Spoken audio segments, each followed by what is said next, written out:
Pernyataan Juma yang menyatakan masalah orang Kristen adalah ada pada Bible atau Alkitab, jelas-jelas melecehkan umat Kristen.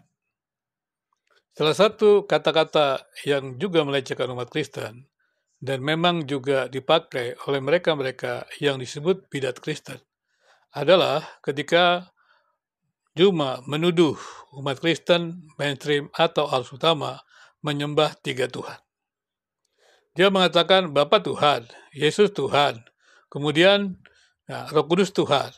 Kemudian dia katakan itu tiga Tuhan. Nah, perlu dia menjelaskan juga bahwa dalam arti umat Kristen memahami adalah Allah yang transenden itu, Bapa itu tak dapat dijangkau oleh panca indera di dalam kemuliaan. Dan kemudian menyatakan dirinya, keberadaannya dalam firman-Nya. Firman itu kemudian menjadi manusia dan jelas diketahui oleh manusia dan bisa bersama-sama dengan manusia. Sehingga Bapa yang mulia yang tak terjangkau dengan panca indera itu kemudian dapat dikenal melalui firman-Nya dan kemudian firman itu menjadi manusia. Selanjutnya adalah maka Roh Kudus yang adalah Allah juga itu menyatakan diri kepada manusia, menyaksikan tentang firman, yaitu tentang Yesus Kristus. Jadi Bapa adalah Allah, firman atau anak adalah Allah, Roh Kudus adalah Allah. Ketiganya adalah Allah yang esa. Jadi ketika Juma mengatakan Kristen menyembah tiga Allah, maka dia sudah menafsirkan Alkitab dengan caranya sendiri. Mungkin saja dia bisa saja menggunakan beberapa orang-orang Kristen yang termasuk dalam bidat Kristen, bidat yang sejak lama. Dan kalau saat-saat ini ada orang yang berpegang tentang bidat-bidat seperti itu, umumnya adalah orang-orang yang tidak berpendidikan tinggi yang baik, atau orang-orang yang tidak belajar teologi yang baik. Setahu saya seperti itu. Nah kemudian, dari hal itu jelas sekali bahwa Juma itu sedang melecehkan kekristenan. Kenapa saya katakan demikian? Bagaimana mungkin dia menafsirkan tentang Alkitab? Masakan dia tidak belajar bagaimana menafsir Alkitab? Tidak ada sebuah penafsiran Alkitab itu bisa ditafsirkan semaunya saja.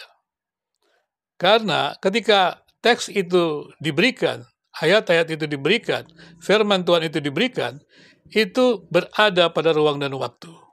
Dan kemudian, dengan demikian maka harus dijelaskan juga bagaimana penjelasan mengenai kondisi pada waktu firman Tuhan itu disampaikan. Selanjutnya, dia juga harus mengerti bahwa ketika dia membangun doktrin dari Alkitab, misalnya dia menggunakan ayat-ayat Alkitab, mencari ayat-ayat Alkitab, dia harus belajar yang namanya hermeneutika. Dia harus belajar juga apa sih yang dimaksud biblika. Artinya adalah mencari benang merah dari tema-tema tertentu dari kitab-kitab di dalam Alkitab. Itulah dasar penafsiran Kristen. Artinya, Alkitab yang adalah firman Allah itu menjelaskan dirinya. Jikalau kita ingin tahu tentang Allah yang dinyatakan di dalam Alkitab, maka ayat-ayat Alkitab itu akan menjelaskan diri Allah itu sendiri.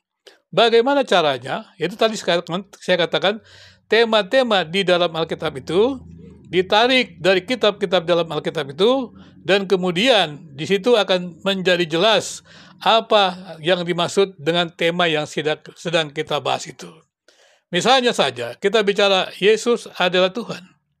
Yesus adalah Allah. Kenapa Yesus adalah Allah? Karena sifat-sifat Allah ada di dalam diri Yesus.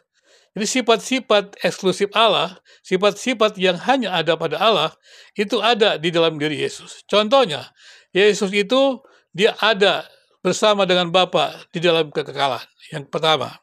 Yang kedua, Yesus itu dapat mengampuni dosa manusia, ya.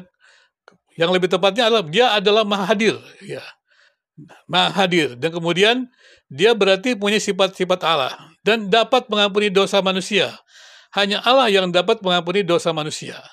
Kemudian dia Maha Kuasa, ya. Dia bisa menciptakan segala sesuatu, ya.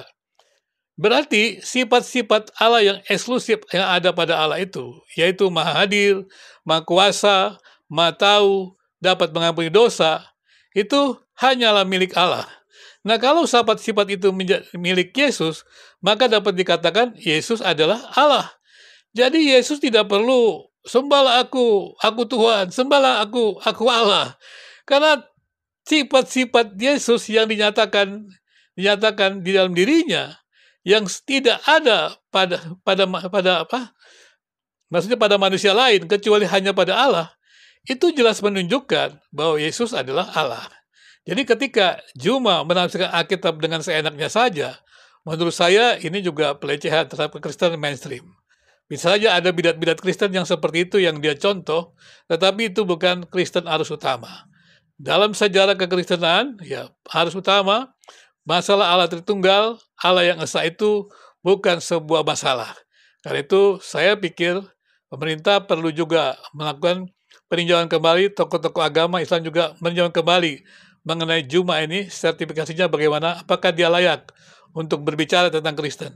Kalau jelas dari sudut pandang Kristen, dia tidak berhak menafsirkan Alkitab karena tidak pernah dilatih untuk menafsirkan Alkitab.